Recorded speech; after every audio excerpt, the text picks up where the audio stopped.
Forgot about the recording. No, I agree. I think that would be nice.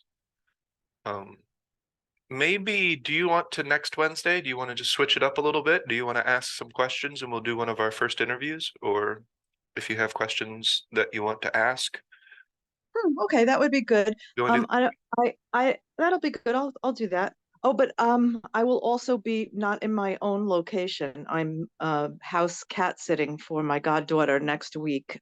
So Wednesday I'll be somewhere else. I'm not sure how her reception is, but I will plan for that, sure. Okay.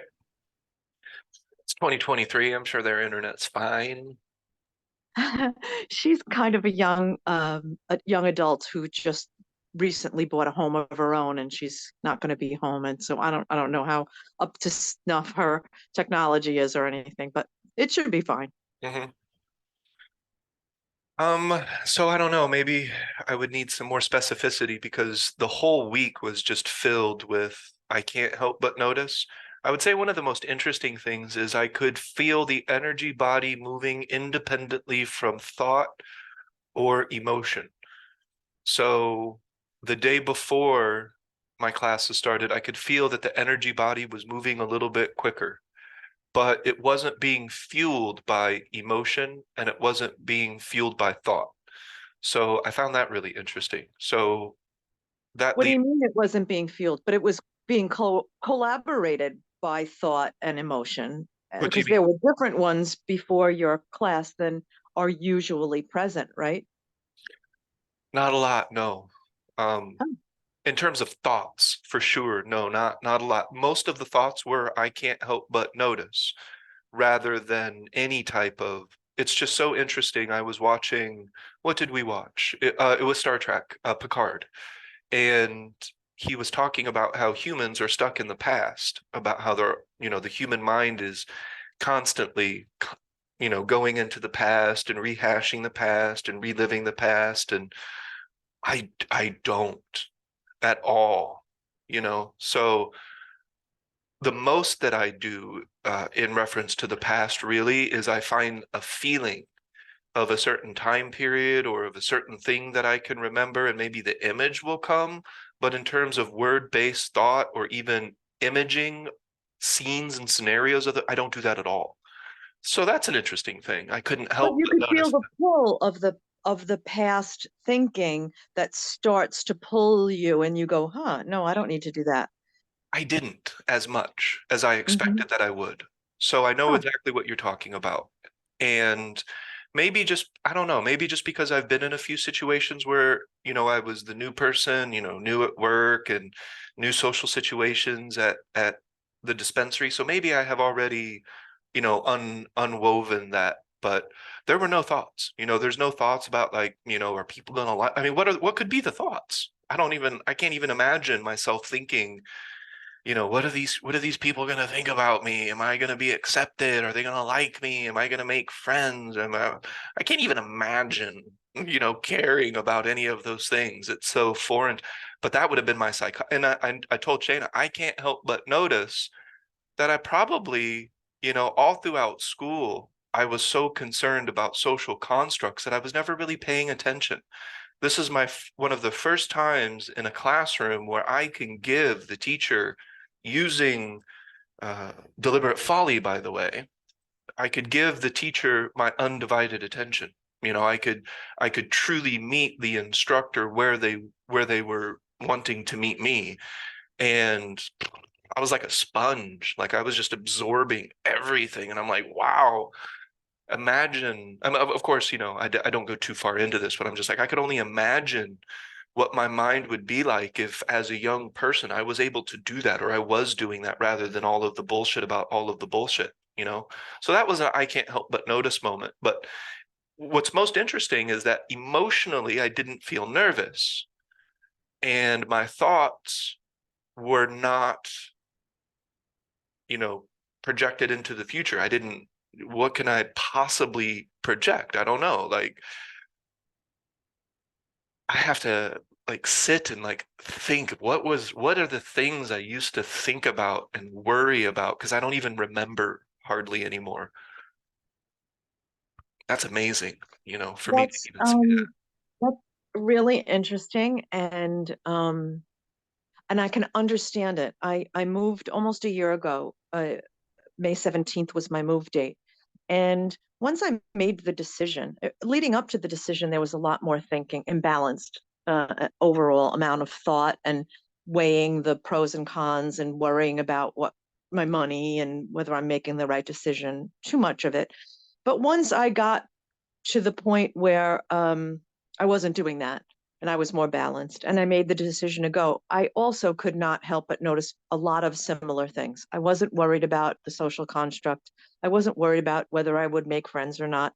I wasn't worried about being far from family because I'm really not that far from family. And um, I don't know. I didn't worry. I didn't have a lot of the thoughts that I used to have about, once I made the decision, it was like this is going to unfold however it unfolds. There is no, it's trying to make it a right or wrong decision is ridiculous. Ridiculous. So that was all very similar. But what I didn't, because I think because I don't have the Qigong practice that you do, because I didn't have the physical practice, discipline, routine, the balance was off. And being a nurse at school, especially at the time that it was, I was spinning a lot of plates at one time. I could do it well, and I could do it calmly, and I could do it relatively peacefully from lots of practice at uh, um, this mindfulness stuff and as being a nurse. So that was all okay. But what I didn't realize was I didn't have a discipline and an awareness of my body and my energy body to the degree um, there was a lot of habit and momentum in what I had expertise at, but I didn't translate that well. It was like moving, retiring, moving, packing, going to a new place, and all of that was emotionally not devastating to me. But physically, I had a lot of things happen. I was in the hospital twice. I hurt my back. I got a concussion. I pulled the rug out from under myself. I expected to operate at that same spinning plate intensity. I can handle it. Look what I do. I do this, I do that, I do this. And I wasn't able to translate it to I'm moving, I have workers coming, I have blah, blah, blah. Like I wasn't able to translate that well because of my lack of connection and mindfulness and deliberateness physically. I just didn't, I expected to be able to handle it with the level of expertise that I had done everything else in my life, and it didn't translate. I physically got hurt a lot because I was out of balance. I didn't feel emotionally distraught. I didn't like being physically injured or sick as often as I was, but I navigated that okay. But I didn't, there was an element, and I think you put your finger on it about that I need a physical practice while I am doing this. And I didn't. I didn't do 18 gates. I didn't because I had other things to do. And that imbalance caused made me navigate far less elegantly. And it was that's what I noticed in I had a bunch of that's why I was curious to say how did you navigate, what did you notice in your navigation? And because you have that years of physical practice, I think you have a balance of those different, the energy body, the physical body, and the emotional body, if you want to put it that way, is much more interactively in tune, and mine was not. And that's why it's a part, so that's actually a pretty good segue, because what I would say that I was doing is warrior training practice. That was my focus, because in one of the things that I focus on in warrior training practice is hunting power. And one of the things of hunting power is to focus on the feeling of personal power. And personal power you can find in the energy body. So what I was doing would be very difficult for a person who isn't practicing something that can help them hear or be sensitive to the energy body. So I think maybe to kind of answer. So there's so many I can't help but notices. I'm probably going to be able to talk about those for forever because there's so many. I can't help but notices. I think one of the biggest is that I can see how the energy body itself can act somewhat independently from the emotional body and the psychological or the mind. So that all three, they're never independent, right? But they can move at different rates, at different paces. Just like so when the cat jumps up and I'm like, habitually acting as if I'm annoyed because that's the habit, is that action. But then I'm like, wait a second, I don't feel annoyed. Like there's no emotion of annoyance. My mind isn't thinking like a fucking cat. I'm not thinking the so there's the psychology isn't there, the emotion isn't there, the energy body is still, you know, smooth. So it's just the habit, the physical habit of, removing the cat from the chair gently because she's old. But so I'm seeing these interplays of these things and how they work both independently and together. Those are the two opposites that we combine to create a new thing. So finding or being able to observe the energy body moving independently is something that a seasoned practitioner would need to be seasoned because they would need to be able to ting jing listen to the energy body and be able to differentiate it from the emotional body and the psychological movement, so the psychological body, if you will. So that was really amazing. I thought that was really really fun to experience, that the energy body was moving a little bit quicker. It didn't feel like nervousness, but I can only imagine that if the energy body was moving quicker, my mind was moving quicker, and the emotion was moving quicker, I would have been a wreck. So, but I wasn't at all. And one of the reasons is because I was focusing on my warrior training practice, specifically hunting power. There's no room for doubt when you know that your desire is aligned with intelligence. So, but the thing is not looking at this abstractly. I was placing the flashlight of my attention on the lower Dantian and feeling the personal power permeate through my energy body. And almost like tentacles, it was latching on to things in the outside world, sort of speak. I think that kind of relates to what you're talking about, Donna. But It does. But your warrior training practice includes physical aspects that I okay, that's where didn't you were going, right? include in my practice. It Yes, was all emotional and mental, which is yes. why I could navigate the the injuries and the illnesses well, because I didn't let myself go down thought rabbit holes about them. Mhm. But my energy body was not, I wasn't managing my physicality. I wasn't incorporating my physical self to the degree that I needed to. I did so at work more easily because I had a lot of habit and momentum in that area. And so I couldn't help but notice that I was coasting for long periods of time with that aspect of my practice when I moved, because I Yeah. could see I fell, I got hurt, I got sick, I did, mechanically stupid things, and I wasn't maintaining that. Even though I was maintaining somewhat of my emotional practice, my thoughts I was conscious of, but I wasn't connecting it to my body as Yeah, much as it was imbalanced. right. And so I would say that we begin with the psychological body. That's what the big chunk of Qigong is. And then when we get into warrior training, we do align that with the physical body because balance is the principle. So, Except with this Qigong practice, you are starting right from the beginning, including the physical, and that's something that I would benefit from. I'm starting right away with what? You broke up just a little bit there while you were saying that.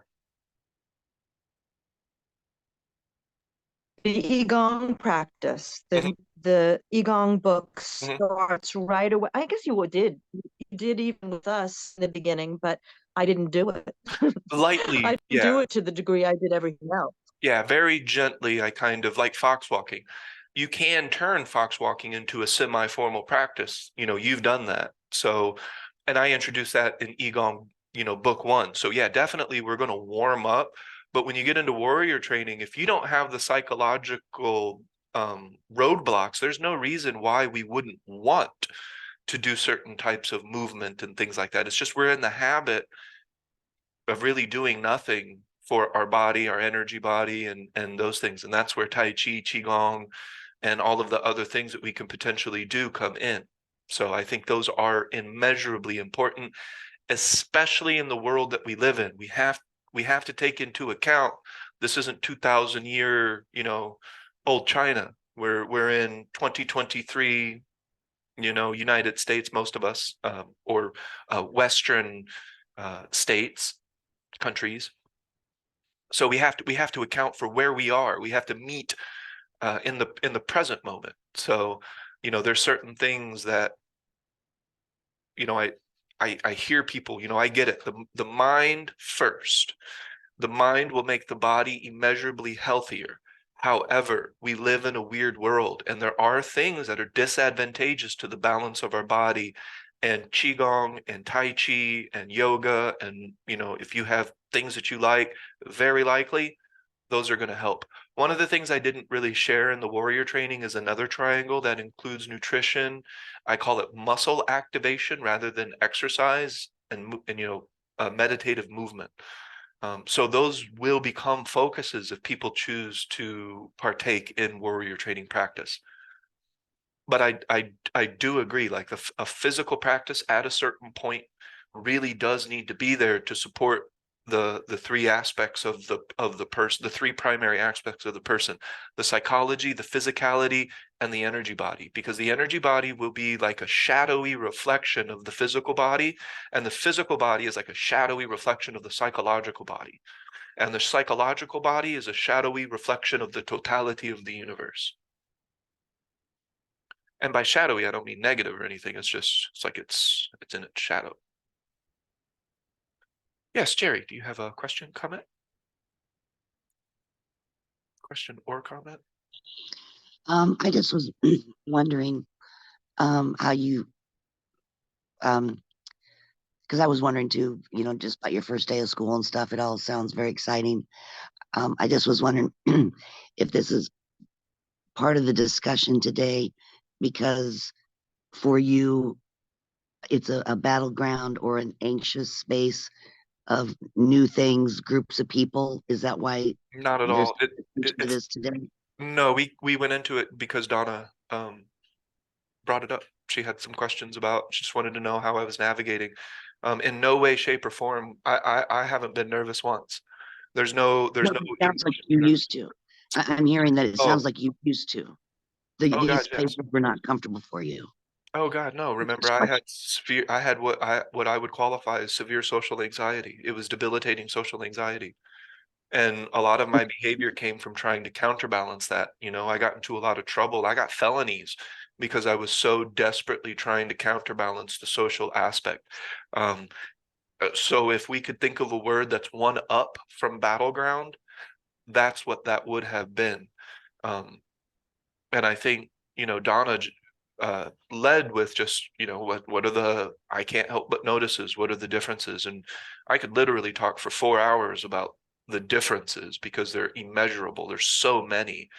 Um, I mean, everything. I just feel, as long as I'm doing my practice, mind you, because I'm doing something. I'm not just talking shit. This isn't residual, right? It's not because I practiced for so long, I can just residually walk into what would have been a battleground maybe 2 years ago, Jerry, you know, because I was still practicing, still.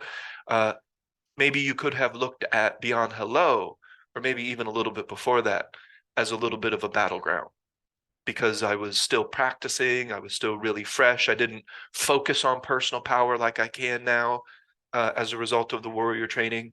So, yeah, I would say that it was previously, Jerry, a battleground, but it's nowhere near a battleground anymore. It's just, yeah, no, you've yeah, reminded me nicely. Yeah, that's where this class started with, yeah, you know, just severe, you know, social anxiety. And so, yeah, I understand. Yeah, the contrast of 5 years ago versus now, mhm, or 10 years ago for you, or yeah. yeah. And and it's that principle of the hawk, you know, I know damn well some people are going to think I'm fucking weird. I sit differently than people. I behave differently than most other people. I don't, and you know how some people like would be different. They're just talking about thinking, you know, if you look at me, it's like, what's that guy up to? Like he's fucking weird, you know, why is he sitting like that? Um, so I just know, you know, some people are going to be like, he's cool. Some people are going to be like, he's the coolest person ever. And some people are going to be like, he's weird as fuck and I don't trust him. I have no domain over that. So, you know, that's something that I have been able to dissolve.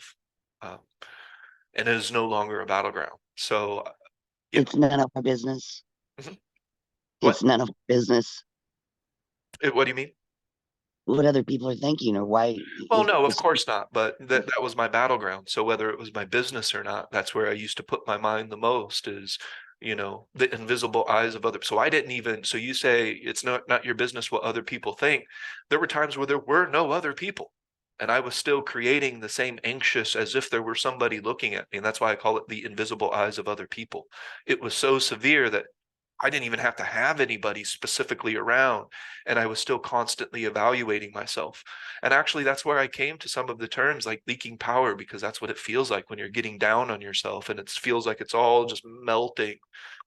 This week is an example of the exact opposite of leaking power. I was able to focus on personal power and it was able to keep me more solid, more balanced, more cool, more calm, more deliberate. I would say one of the challenges before is when I would hear something I didn't disagree with, I would check out. I took a meditation class and I did not like it.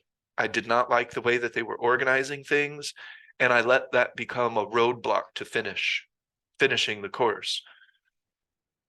But now, you know, the way that they were describing yin yang is it's not correct. And then I love Pacific College and you know they're great and I know they mean well and I know they're trying to keep it as simple as possible, but it's just not correct. Fine, I don't care. Like, what does that have to do with me? I mean, I'm very privy to the interplay. That's what when people talk about yin yang, they just look at two binary opposites. And yin yang is not just about opposites, it's about the interplay of opposites, the one inside the two, the one becoming the two inside the one, and the two becoming the one, and that constant transfer. They say they're like, and this is a moving symbol. That doesn't demonstrate in a person's mind, because then they just look at it circular, like it's just circling. It's the exact same static symbol, just circling. And that's also not the way that it was intended, you know, culturally, in China and other countries who have this yin yang theory. It's the interplay, how they're constantly becoming the other, not just stagnant plus minus, up, down, left, right. That's not yin yang theory. The yin yang theory is really about the interplay and the connection and how right is becoming left and left is becoming right. And there's a moment where they're indifferentiated and, yeah, so it's just really weird the way that they talk about things. And in the past, that could have potentially been a battleground for me, or a complete roadblock, not a battleground. It would have been a roadblock. Now it's like I don't even care. I know, you know, my interpretation of yin yang. I know that that's going to help me in my practice and give me that A plus that I'm looking for. I'll answer the questions the way that you want me to answer them. I'm out. So that's different. That's much different because there's less attachment to the construct of self. I don't feel compelled to say, oh yeah, by the way, you're saying this word wrong, you know, because she was saying the word wrong. You know, it's sorry, it's Jing, it's not Qing, it's not the I Ching. It's like it is the I Jing. Like, I'm sorry, I don't even speak Mandarin, and I know that it is pronounced the I Jing. And she was pointing out that sometimes it's spelt with the J, and I'm like, that's because they want you to pronounce it that way, as opposed to the pinyin CH. But again, it's fine. I mean, it's irrelevant to me. I noticed it, but that's all. And then, of course, I can't help but notice how that's not a problem for me anymore. So again, that's just looking at the evolution of consciousness. You're able to see where you are in your practice. That is furthermore impeccable self-awareness. So yeah, smooth sailing, I know that it is going to be challenging because there's a lot of work. But again, I'm not even letting that psychologically impede me. I'll do what I can do. I'll keep my focus, and one foot in front of the other, there's always this moment. So yeah. Yes. Jerry, can you give me 1 second? I'm just going to refill my coffee cup. I'll be right back. Give me 60 seconds.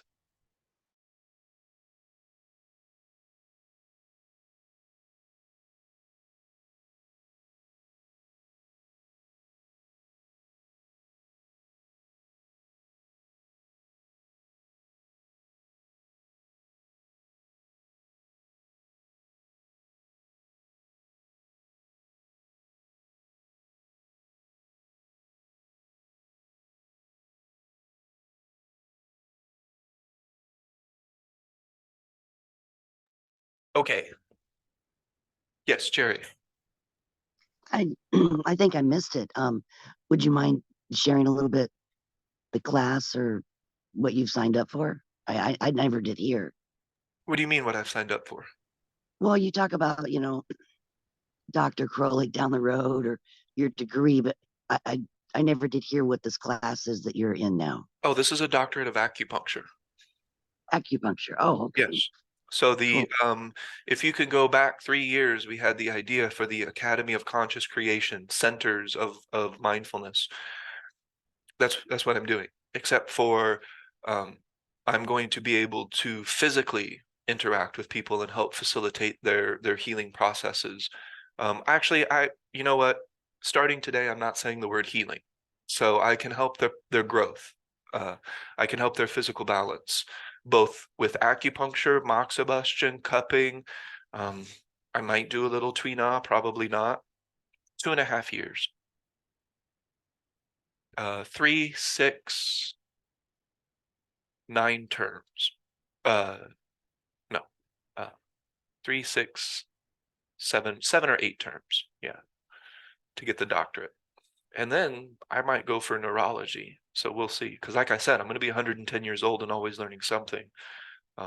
But one of the things that I'll be doing, Jerry, and this was kind of my grand plan, is it all fits together so nicely. So of course I will never push anything on anyone, but let's say I'm doing acupuncture and Jerry, you're like, all right, so what are some, and this is a very common question. What are other things I can do? What are your recommendations? I'm going to be able to make a lot of recommendations now. I'm going to be able to also, of course, drum roll please, recommend Qigong. I'll have books, I'll have a website, and I'll be able to say, look, traditional Chinese medicine is going to be ineffective for anybody who is not willing to change what is causing the underlying imbalance. And Western medicine just doesn't want to tell people that, mainly because they don't listen anyway. So, I had a doctor and she said the reason she doesn't really explain certain things is because, one, people don't ask. You don't really explain things if people don't ask. It's kind of that's actually one of the things they're teaching you. You're there to be there for them, answer their questions, do what they want to a certain extent. So if you can imagine, you come in, you're feeling some pain somewhere, we'll do the acupuncture, we'll do the TCM treatment, and you'll probably feel much better. And then maybe at some point you'll be like, all right, well, why does this keep coming back? Well, because you keep, doing the same shit it's to your body and to your energy body and to your mind. And so you're just recreating the same thing. Now, what's great is that I do think acupuncture really does really does get to the root of the issue rather than the symptom. However, it will still go back to imbalance if the behavior and things don't change, which I think is great because actually TCM doesn't treat symptoms. It's not that's not how it works. I meant Western medicine, doctors. Oh That's what yeah, they. exactly. That's exactly what they do.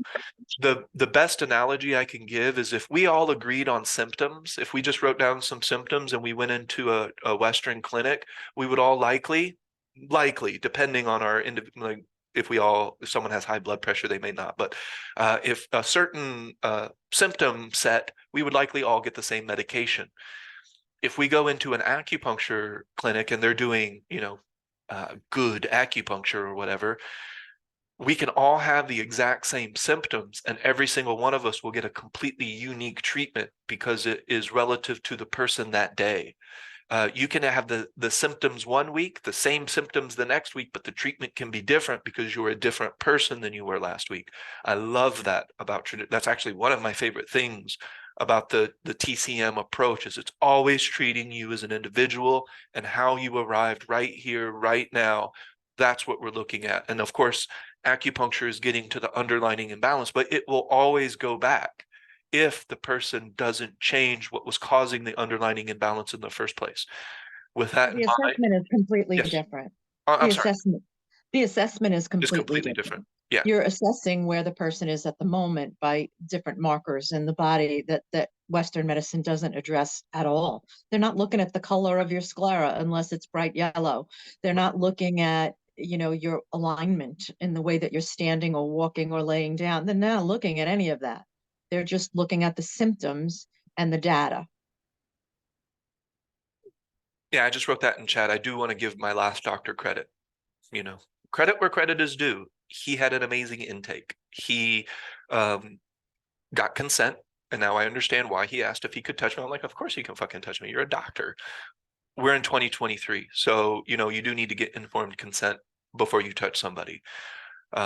In maybe not all legally, like you'd probably be okay because you're a doctor and you came into the doctor's office, but to avoid lawsuits and malpractice, you always ask for permission. And he asked me a million questions. He had me take off my shirt, looked at things, touched things, and I'm like, this is as close to a mix between East and Western I've ever seen in a Western doctor.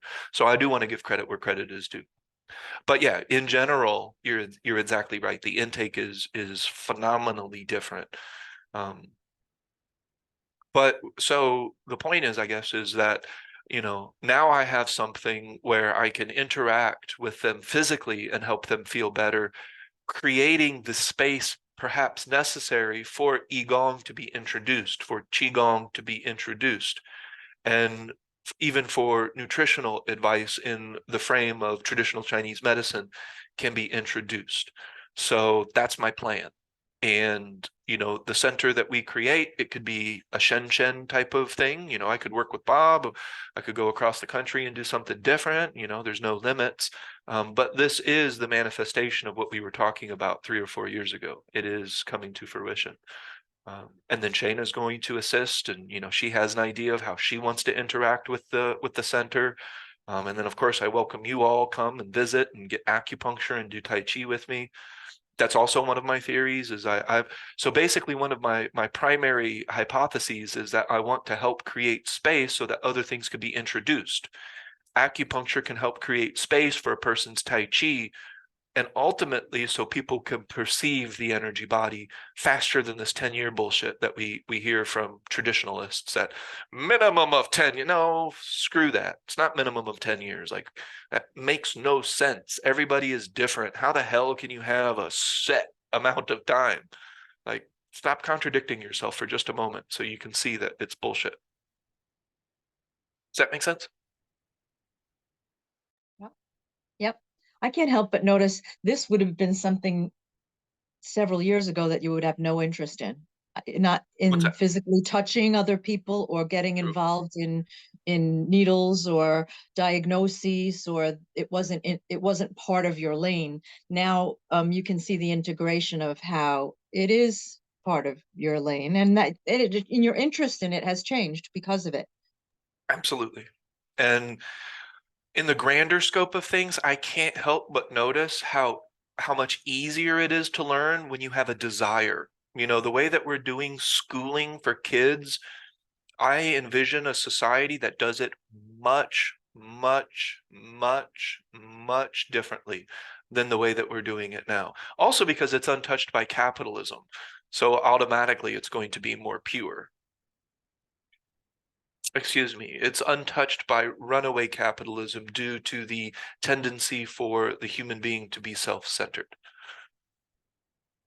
that's not a part of my vision. So the kids, they find very early on what they're interested in because they're really paying attention to them, not just trying to shape them into that picture of the Easter bunny where the kids are just like fucking terrified. That is, they're trying to carve their block for them, and it's terrible. Does that make sense? It does. I was just having this conversation with my niece yesterday because she's got twins. She's got a boy and a girl, and they're different human beings. They're the fact that they were born at the same time, they were from two different eggs, and they're only as genetically related as any other brother and sister. They just happen to be um, gestated and birthed at the same time, and their learning styles are different. Their the way to approach that, I mean, everything is different. They're very different. Very different.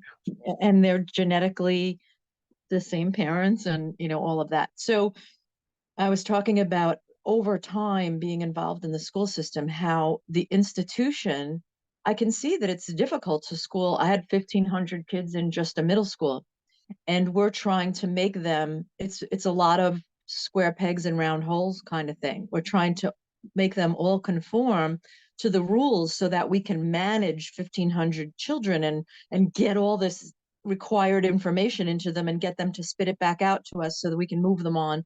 And they go from class to class to desk, and it's oh my God, it's we are molding their clay for them in a big time way. And I can see that it's challenging because to have that many children moving through a day requires some sense of organization. You can't let everybody do what they want when they want, but there's a better balance out there somewhere, because it's it's not the best. You're trying to meet everyone's needs, and you can't do it this way. What you're doing is making them shrink to meet your institution. And it just became more and more evident. I'm trying to say, get to class, where are you supposed to be? And there was no I didn't believe the words that were coming out of my own mouth. Like, it was getting harder and harder for me as time went on to try to indoctrinate kids. Yeah. And that's a good word, indoctrinate. But I guess this would be a good example of a seasoned practice, in terms of the warrior training and how I approached everything and how I was really committed to my individual practices. But of course, one of the reasons I want to do the doctorate is because I do want to teach. So I can see myself teaching a little bit on the side, like Dr. Jaw does, just a couple days a week. I have my own clinic, and I'm not money driven. So, I just need to work at the clinic a couple days a week, and then that will leave me time to do other things. And yeah, if you look at it, if you just really watch how things move and how things grow, I'm never going to need to worry about money. I'm never going to need to worry about a job. I'm never going to need to worry about keeping up with other people or how other people view me. I've just completely stepped out of the cycle of bullshit. And this is the definition of conscious creation. Granted, I'm creating something very unique to me, but it is an example of how this process works when there's non-interference. Work-wise, does anybody think it's a coincidence that, like, I work as a manager of a clinic and I have an opportunity to learn in the clinic as well as in the school, as well as in the, in the classes that I teach and things like that? Like, it just all aligns so well. And if you're really just taking an overhead view, I don't have to say a word. You can see it for yourself. And, these are things that I guess to a certain extent I can talk with you guys about it. I would never talk about this with any person who didn't know about Qigong, because it starts to sound like goody goody, and that's a judgment on the other person's part, and I get it. Like, I would have done the same thing, but I have no problems. Physically, I feel fucking fantastic. And I wouldn't if I didn't do my stuff. I got to do my movement. I got to do my cupping when I sat too much. I sat too much. I sat for 9 hours almost in a row. So, I'm not some ethereal superhero or some bullshit like that. So I gotta do a little cupping on my shoulder. That's fine. I'm doing the things that I need to do to maintain and keep my balance. And that's what a lot of people don't do. They know goddamn well. They know, but they just don't do anything to address the behavior. And my behavior is completely different. You could look at things like one of the reasons that I was so distracted in the past is because I was so caught up with mating rituals. Like I wanted to have sex. I was a high schooler. I was just out of college. It's like, I had all of that. It's like I am so far away from giving a shit about any mating rituals. If people like me, they like me. If they don't like me, they don't like me. If, they want to collaborate in different ways, well, we need to have a very serious conversation about why that might not be appropriate. But it's just so different. Everything is just completely different. And I think it is a great testament to this practice and what it can do. Yeah. So we lost Donna, but any questions? Like what's on your mind in terms of the practice? We went through all of those topics. I can clarify any aspect of the practice with complete clarity. Like I could break anything down for you that you want to know. In my practice, when I go to school, when I go to work today to work on insurance, I am doing my warrior training, or I'm just in my capstone while doing my warrior training, because I can still feel the luminous effect while maintaining my warrior training practices, which include things like the internal alchemy. And that's a part of traditional Chinese medicine. I'm not inventing that. And you'd be surprised, a lot of what we're talking about here has already been talked about at some point in history. It's just it falls on deaf society ears on a larger scale. But there have been people who have embodied the Tai Chi mind before me. I just have done a really good job of organizing it for the modern human being so that they can implement it in their lives, rather than it just being this lofty goal that we just have to look at from a distance like, that would be nice.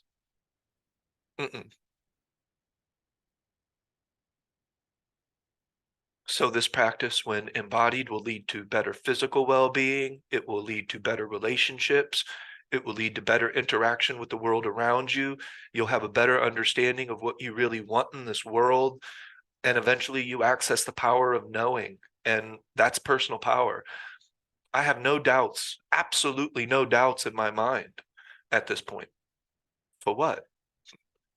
I'll be 110 years old and likely signed up to somebody's course because I want to learn something. So, yes, question. My question is about technique. So you were navigating a new set of circumstances. You brought a lot of your go-to technique with you. You open your eyes in the morning, you do your thing, you have your physical practice, a lot of the things you kept the same because it is it's about your balance. It's not about what's happening outside. So now you're going to navigate this just like you do your walk to work, just like you do your whatever in this way. But were there specific techniques that you could not help but notice that you incorporated in certain circumstances, or principles that you noticed while I know you were doing the I can't help but notice comparison to the way it would have been the last time you were in a social construct setting like that. But were there techniques that you chose because of the unique nature of what was going on at the moment that were different perhaps than ones, did you go into your toolbox for new, or your bag of tricks, or whatever you want to call it, for some techniques in certain circumstances, other than, obviously the sitting for 9 hours kind of thing? Yeah. I am experimenting with personal power, if that makes sense. So this is the first time, and so it is experimenting, but I don't know you know, the direction of your question is kind of, I think it was kind of like, what did you do for the uniqueness of this situation? You know, what are specific techniques for this specific situation? And I can answer that, but it would be relative to me in my practice, like you mentioned. If it were somebody else, it would be relative to them and their practice, and they may need to do something completely different. So relative to me and my practice, I have, even when I started at the clinic, I wasn't able to quite focus on it the way that I am now. And that's to focus on the alchemy effect, the hydrostasy effect, the feeling of personal power. That's something that I wasn't able to do as much before, and I really experimented with that all throughout the first 3 days or 2 days or so of classes, being in these new environments. I wanted to navigate with personal power. So that was different. That was a different experiment. And not because I didn't want to perform that experiment before, because I had in the back of my mind that personal power, that's the source for all creative energy. Just focus on that and you'll be good.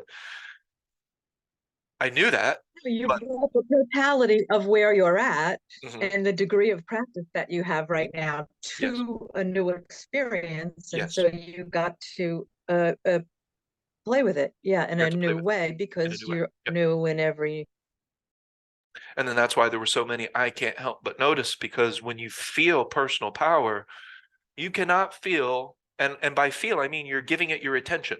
And this is tricky. Like, you do need to clear some of the bullshit, you know, before you can perceive this. You know, sometimes when people they go to a yoga class and they have a good teacher, and the teacher is very engaging, they create a safe space, it's very enjoyable, the mind begins to relax, and then shavasana, then we're just blissed out, we're feeling the energy body. I actually think that's very beneficial. That's a great way to taste it. That can be maintained as a Right, point of there's a lot attention. of alchemy. There's a lot of alchemy A there. lot of alchemy there. Absolutely. Yep. Yeah. And so clearing the mind or clearing the space. You're not, you know, I'm never suggesting that you never have a thought, that your mind is just completely, no, not necessarily. But what I am suggesting is that, and this is a derivative of my practice where I'm at, is that the result of the alchemy practice, and the flow of the energy, the internal body, I can perceive the energy body outside of a yoga class, outside of shavasana. I can be sitting at a stoplight. I don't drive. I could be on a train that is delayed and everybody is panicking and I am sitting in shavasana. I feel the energy body. My mind is relaxed. My personal power is like a sun inside that is helping to facilitate the bubble of perception and make it very strong, very agile, very adaptable, very movable. And that's really what I was focusing on, is I wanted to take the time to focus on personal power as a point of attention. And actually, I look at it somewhat directionally. You know, I have attention and I want there to be a convergence point from the Dantian. I could draw this, and this might seem a little woo-woo, so you can just take this with a grain of salt if you don't like it. But I think this group is pretty cool with it. So I'm going to draw a bad representation of a human being using boxes and circles. And we're going to say that the Dantian in this figure is about right here. And then we have the upper Dantian. And also these are centers of cognition. I haven't really talked much about that, but the heart has brain cell, or excuse me, the heart has a form of synapses in it. Well, no, that's not right either. It does have certain types of cells that are similar to the brain and are independent from the brain, and so does the gut. And then some of that is bacteria. And then, of course, it's just, what is a human being? You have not only mitochondria.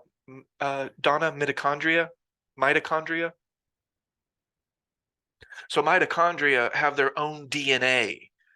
Their own DNA makes them their own organism in every single one of your cells. Every single human cell has a fucking alien in it, just so you know. At least one. What are we? Who are we really? You know, Are you human or are you bacteria? Because you have more bacteria cells than you do human cells. So know thyself, right? Olfactory cells, that's odor, right? Yes, they have determined that the olfactory cells are not just in the nose. They line the lungs, they line the heart, they're in the gut. And so that's why essential oils and herbs and that if you inhale something, it is literally in your body and Yes, different organs in your body are interpreting it. That goes for pollution, but it also goes for substances that can open channels and promote sure. your body to achieve homeostasis. Yeah. Heck yeah, I like that. Did that And answer it is mitochondria. mitochondria? Okay. Yeah, she said it once and it was really quick. So I don't always pronounce things the best, but I'll get better. That's why I don't get down on anybody for saying I Ching, you know? I don't always pronounce things perfectly, so I get it. But you You are said it teaching right. class. I Ching. Okay, so yeah, I guess the biggest difference, Donna, is that the totality of my practice, I was focusing on personal power. And the hydrostacy effect is a derivative of personal power. They go hand in hand. So I was really paying attention to that. And I wouldn't have been able to do that without the alchemy practice of the three Dantians, the micro and macrocosmic orbit. You can't do any of that without a relaxed mind, so you can just forget it. Trying to force that is not going to occur very, very well. And then basically what you're doing, and this is the alchemy, I haven't really explained this much, but anybody who understands TCM, that's another thing is that, you know, barbecue religion and traditional Chinese medicine, everybody thinks they're right and nobody can agree. It is what it is. You know, there's plenty of empirical data now and there's some theoretical evidence, but people can still argue about that. So it's fine. It is what it is. Well, where was I going? Okay, so we have the three Dantians, and basically what we're doing with the internal alchemy is by focusing on these areas and moving the qi with yi, with the intention. You're not trying to put your attention on an acupuncture point and everything will naturally move there. Oh, that reminds me of something.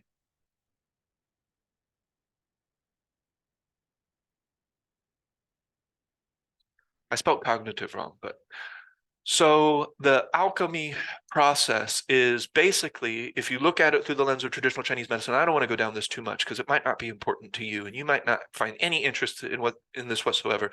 It is a part of warrior training. So it's available if you're interested. Again, a person can stop before warrior training and you will live in your life will improve. However, warrior training is for someone who has the unbending desire to feel peace and then ... everything that comes from that. So in the alchemy process, basically what you're doing is you're helping to, and then this is also the movement. Remember, movement is involved in the alchemy process. Food, beverage, this is involved in the alchemy process. And then when we have balance in this alchemy process, then all of a sudden we're strengthening the different areas of qi. And what I really liked is there's so many ways to look at this. Like there are ways to look at this that aren't quite as literal, but still really add up. Immune system, wei qi, defensive energy.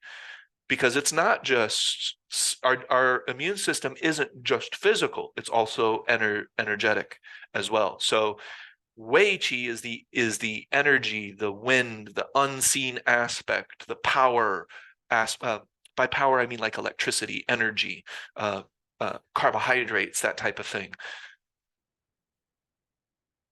That, where was I going with that?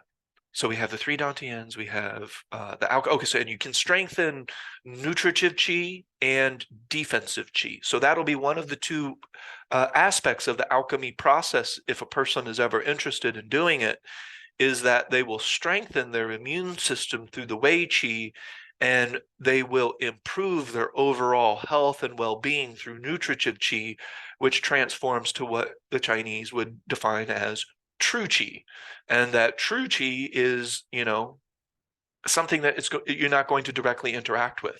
So you really need to affect it through the defensive Wei Qi, and then that you can back that up to the things that we're eating, the air that we're breathing, the mind that we have, our emotional soups, because that's affecting the organs and the way the energy flows. So it's all connected. Which And it all lines up with the why acupuncture is something that you're interested in doing, because it's not about forcing nope, some change on the body or healing something. It's right. about helping to open channels of what's blocked. Yes. But if you don't have the cooperation of the host, Mhm. then it's really a very temporary Temporary. solution. True. Uh, Mostly temporary, unless it's like there are certain diseases that the acupuncture can actually cure.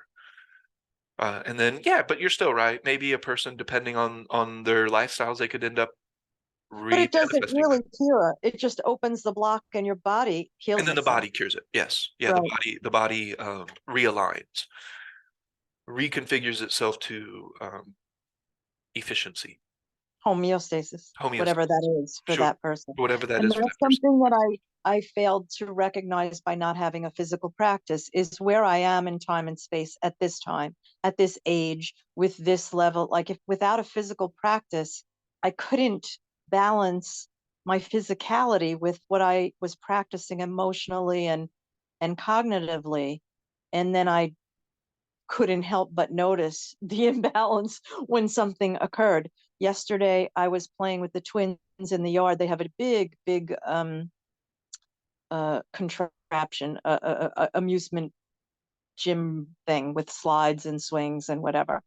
And they were trying to climb up the big slide from the bottom up, which I remember doing. And so, getting caught up in the play, I climbed up the ladder to the treehouse top of it to throw the rope down the ladder to help down the slide to help the little one have something to grab onto so she could learn her body in space and make it to the top of the slide. And my niece came out and took a picture of me because I was up on the top of the thing. Didn't give that a lot of thought. And then I thought, oh shit, how am I going to get down from here? That's a whole bunch of different muscles that I have not used in a long time. And I had a little panic. And then I did exactly what you just said. Where's my three energy centers? Where am I? Because now I have to navigate this present moment body, which isn't in the, the it's not an alchemy. It wasn't an alchemy thing. I had to find the alchemy of the moment and then use the best methods I could think of to get back down. But I would have fallen down or chosen something badly if I allowed my mind to go down a rabbit hole, which I feel well practiced at not doing. But I wasn't noticing my physical ability when I chose to climb all the way to the top of this thing and figure out I'm not going down the big slide. I don't feel confident I'm going to land properly. But it wasn't a fear-based thing. It was I had to really calm my thoughts and then check in with my body, which made me realize how important a daily practice is, because it was a Yes. great imbalance there that occurred. And Yes. there's photos to prove it. Well, it's always bad when there's photos to prove it. Those aren't usually, Yeah, it's fine. It's all a Bugs Bunny cartoon in my head. yeah, It's all fine. I don't really get embarrassed. yeah, I don't either. So that did occur to me. I guess before I started classes, I was like, well, I mean, why would you be nervous? And because I was kind of comparing it, I'm like, I'm not nervous. Like, what were you nervous about before? It was something like that. Like, what if I embarrass myself? Like, what if I burp? What if it's like, it's fucking stupid. Like, you're a human being sitting down for 3 hours in one room. Like, fart if you have to fart. Stop being stupid. So one of the things that, is important to me is cognitive acufocus. Now, just to be clear, I am going to do the eCrolic website. I'm redoing it. So this is what I'm doing first. And I've been kind of waiting until school starts to kind of see where this takes me. And I'm so glad I did. This is something I'll talk about later, is when to wait, when to move, and how to feel the energy body direct that. And then, okay, energy body direct. You're doing the Ernest Krolik website in addition to the other one. I am. And Okay. I'm beginning with I don't like saying beginning with the end in mind, but I have the time split. So I see where I'm coming from, I see where I'm at, and I see where I would like it to go. Eventually, when I have my own acupuncture practice, and then if I do decide to combine that with an MD neurology, I will have a very robust website to send people to when they want to know more about me as a physician or me as a doctor of acupuncture. But my real interest is cognitive acufocus. And I can use the neurology to prove using their modern technology. And I love tech. And, this is something that Jerry and I, we do agree with, that technology is something at least in balance, right? Like principles need to stay intact, but it's something there. It's something to be utilized. Why not? If it's there, if it's available, if it will help you, if it fits, if it's not hurting anybody, do it. So I like technology, and there is an idea that I can use, not just use, but it will help me understand better through neurology, cognitive acufocus. And this is my hypothesis. And unfortunately, there is a drawback to this entire hypothesis, because in order to do cognitive acufocus, you have to have focus. That's kind of the thing. So I haven't really been able to find a workaround for that. I don't know how to do that. I do mean like EEG, brain imaging, but also they have new things. What was I reading that is before they had to actually put like things into your brain to read your thoughts, because they can actually find the centers to know what words, and it's not word for word, but it's more conceptual, like what concept you were thinking of a car, that type of thing. Well, now they don't need to go into the brain to do that, so it's less evasive. That's just an example of technology is evolving, and I have new things available to me. So I want to use, and again, I'm not using it because I need a credential. No, I want to learn. Like I want to learn as much as I can about the nervous system and about the physical brain, so I can tie that into the cognitive acufocus, which of course ties into Qigong, because how can you pay attention to acupuncture points and the channels with, convergence of breath and the 3 convergences of breath and everything without, the practice. But if you have the practice there, then a person can actually use their own attention to create a similar effect as acupuncture, which will help to balance your own body and mind and energy body. Mostly the energy body will be balanced through this type of practice. So cognitive acufocus is something that I'm intensely interested in. So I plan to, and I might not do this because the winds change sometimes, but I will finish the Doctor of Acupuncture. There's no chance I won't. I don't care if shit hits the fan to the nth degree. This is an act of impeccable intent, so I will finish it.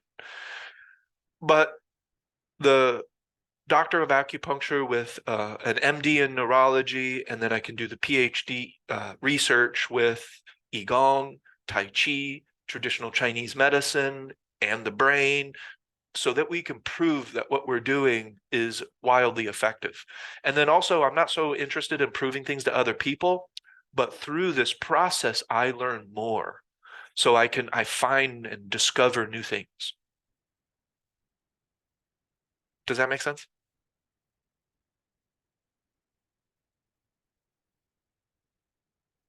Okay. Donna bounced out there. All right, any other questions, comments, or concerns? I do want to try to keep Wednesday between an hour and a half. I have to really start to manage my time a little bit better, manage the moment a little bit better. Any other questions, comments, or concerns? Would love to be able to help you with your practice. Okay, so, well, I'll have a new website that is all about what I'm doing with the mind, cognitive acufocus, my research. It's going to have a lot of information about basic concepts and things like that. I'll probably use artificial intelligence to help create some of that because it can do the heavy lifting. I don't need to redefine words that have already been defined, so I can just let AI do that for me.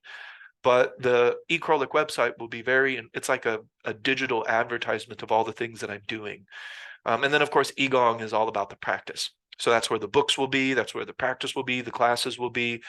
And these things will be evolving throughout the rest of the year. So just keep an eye out. But I think there's a lot of cool things coming that you can share with other people if you so choose. I will certify people to teach Qigong and all of that. So yeah, plenty of And activities. Yes. sorry. No, good. I'm out walking, so I had to navigate the bright sunlight and see the screen on the phone. But you mentioned a couple of times about during this class about warrior training and how you kind of snuck things in, physical things in. I did. Um, Yeah. I'm very grateful that you did that, because one of the things that have really has stuck with me over these 5 years is the 18 gates, Superman, concentric circles, and a couple of Tai Chi moves. And I just really enjoy doing them now. In the beginning, there may have been like a means to an end, but now it's like that. You talked about the energy body, that feeling that there is just something that inside me that remembers all those moves, wants to do them, and enjoys the effect of doing them. Yes. So that's what's happening there, and I'm very grateful that it was one of those things that stayed with me over these years. So just wanted to mention that. Well, just remind me then, Ida, because if you're doing some of those physical practices, I can start to deliver the alchemy aspects. So basically you just keep doing what you're doing with tiny little focus adjustments. So when you're doing your 18 gates, when you breathe, you can just imagine, using imagination, nothing else, just imagining light, color, whatever you want, energy, and however way you want to imagine it in that macro or microcosmic orbit as you breathe. You just add on that little tiny element to what you're already doing, and then you can start to develop, and you already are, because of how you worded that to me. I can already tell that you're feeling the alchemaic, I just made that up, but it sounds good. The alchemaic effect. I also love, I've noticed this before, but I'm noticing it more now because I'm doing a small weights routine a few times a week. And when you do the Superman cape out pose, the lovely stretch in your glutes is just wonderful. And I'm making little adjustments along the way. Yeah. And then one of the things that stands out to me, Ida, and this is something I've talked a lot about, is that there's a certain point when you do these things that they become desirable. And so you've definitely confirmed that for everyone else, that when you start doing these practices, at first they're interrupting your habits. So your mind is going to be like, well, wouldn't you rather go do some bullshit than do this? You don't have time for this. You have bullshit. That's the brain, telling you that you need to go back to your habits and your routines. And so, no, it's not always easy in the beginning, because you are, doing something you're not used to doing, and the brain has its opinion of that. But you've completely gone through that. So you've gone through that tunnel. And now it gets to the point where it's like the body starts to crave it. It's like, Ernest, you haven't laid on I did that at school yesterday. They have a meditation room. My back was hurting from sitting. So I went into the meditation room and I laid flat back and I did a meditation. And my back was perfectly fine until Shayna mentioned it. And I was like, oh, dang. Now my attention is back there. There was just a little bit of a pain again. But for all of that time, it was gone. And, that's just making the adjustment as I go along.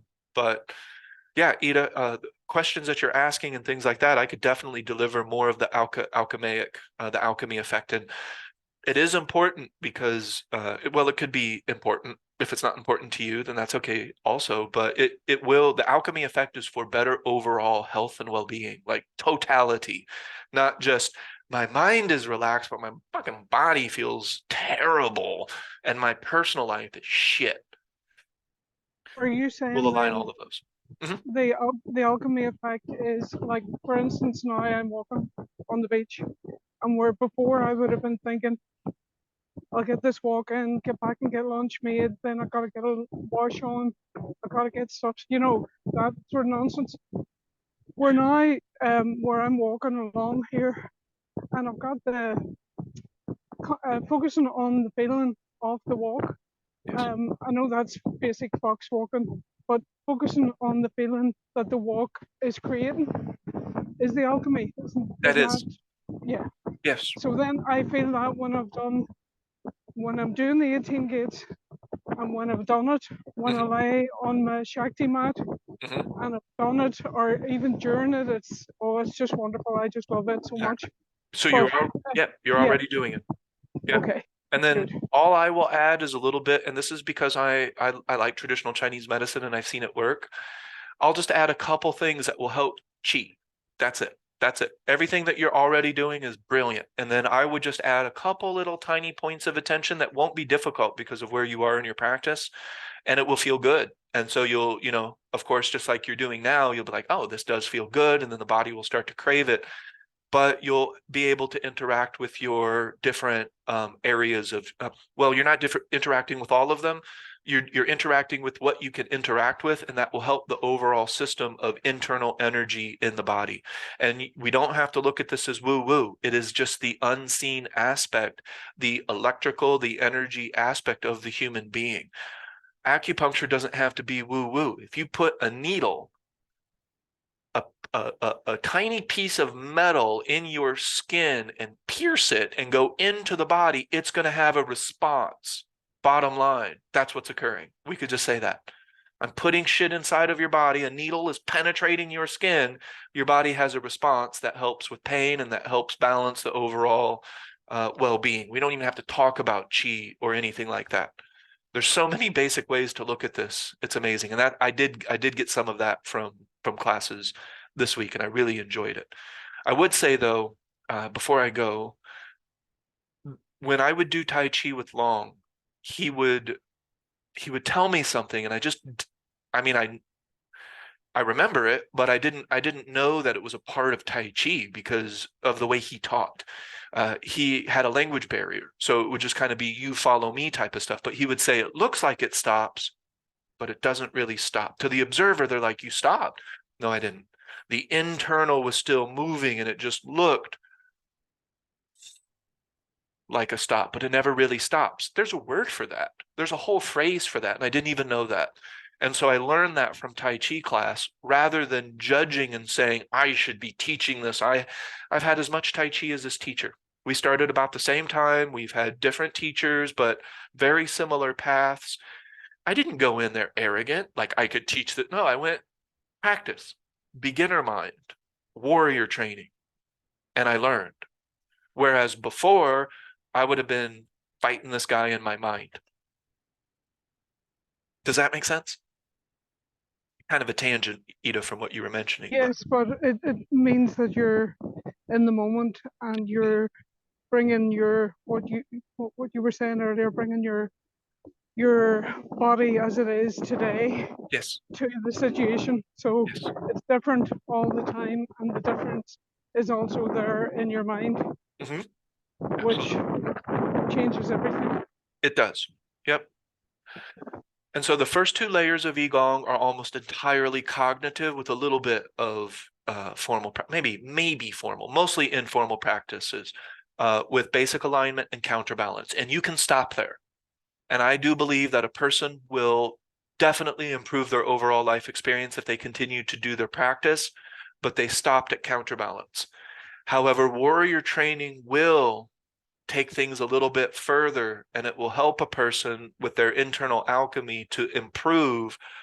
Alchemy includes what's going into our mouths, by the way, but internal alchemy will help with not only physical, because we're doing everything else in this practice, but the physical body will be more healthy, the energy body will be more healthy, and then of course, because we've been doing Qigong all this time with basic alignment and counterbalance, our psychology is more healthy. And then slowly but surely your desire and your intention, your desire and intelligence gets closer and closer and closer and closer until they overlap, and then we have the hydrostasy effect. Okay, any questions?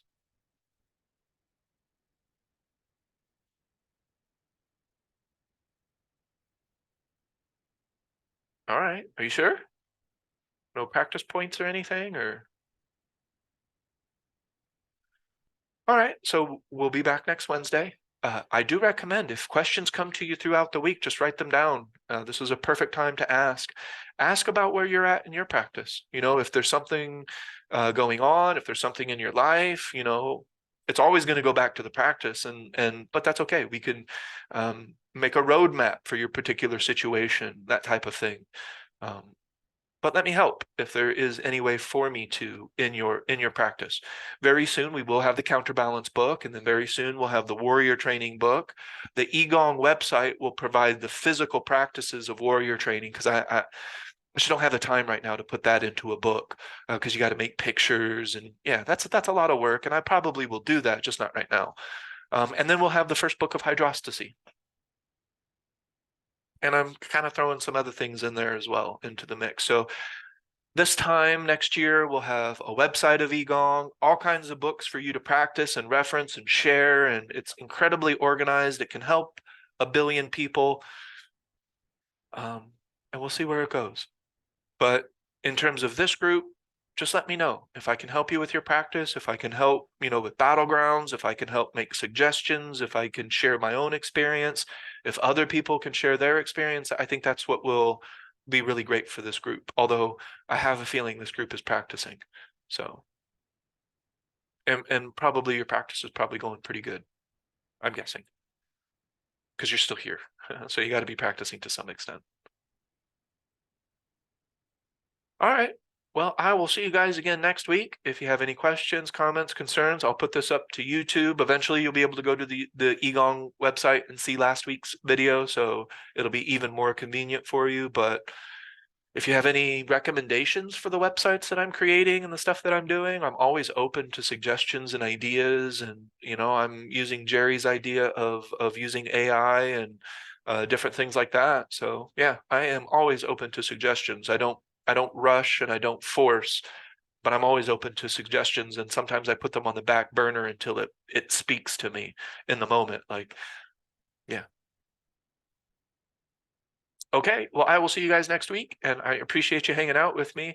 Again, questions, comments, concerns, just write them down, send them to me, let me know, but we can make that a part of next week's discussion. I think we're going to do a little Q&A next week. I think Donna wants to have some questions and answer and see how that feels. Okay, well, thanks for hanging out with me, and I will see you. You're welcome, and I will see everyone again soon. Right. Right. Great. Bye, Thank you. guys. Bye. Yeah, Bye. you're welcome. See ya.